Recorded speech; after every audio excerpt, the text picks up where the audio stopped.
Reel scroll பண்ணும்போது 2-3 தடவை இந்த ஆனியன் பராத்தா என்னை ரொம்ப டெம்ப் பண்ணிடுச்சுங்க. எனக்காக ஆசையாக செஞ்சால் ரொம்ப டேஸ்டியாக இருந்தது. வர்த்தான ரெசிபி நீங்கள் கூட கண்டிப்பாக ட்ரை பண்ணணும். சப்பா மேட்ருங்க, செம்ம ஈஸியாக செஞ்சிடலாம். வெறும் நம்ம யூஷுவல் சப்பாத்தியில் வெங்காயத்தை ஸ்டஃப் பண்ணி செய்கிற ரெசிபி தான். ட்ரை பண்ணலாமா?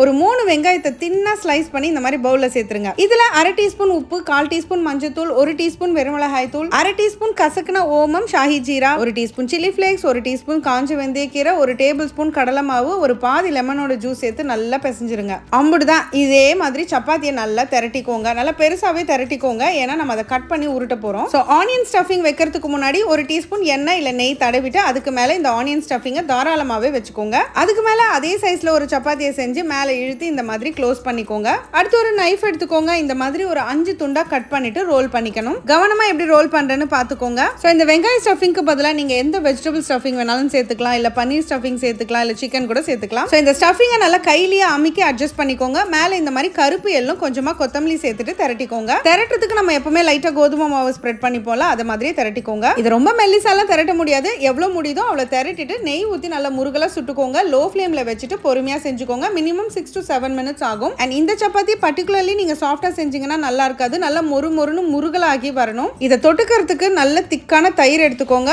உங்களுக்கு பிடிச்ச பிக்கல் சைடில் வச்சுட்டு சாப்பிட்டீங்கன்னா திவ்யமா இருக்கும். ட்ரை பண்ணி பாருங்க. எப்படி?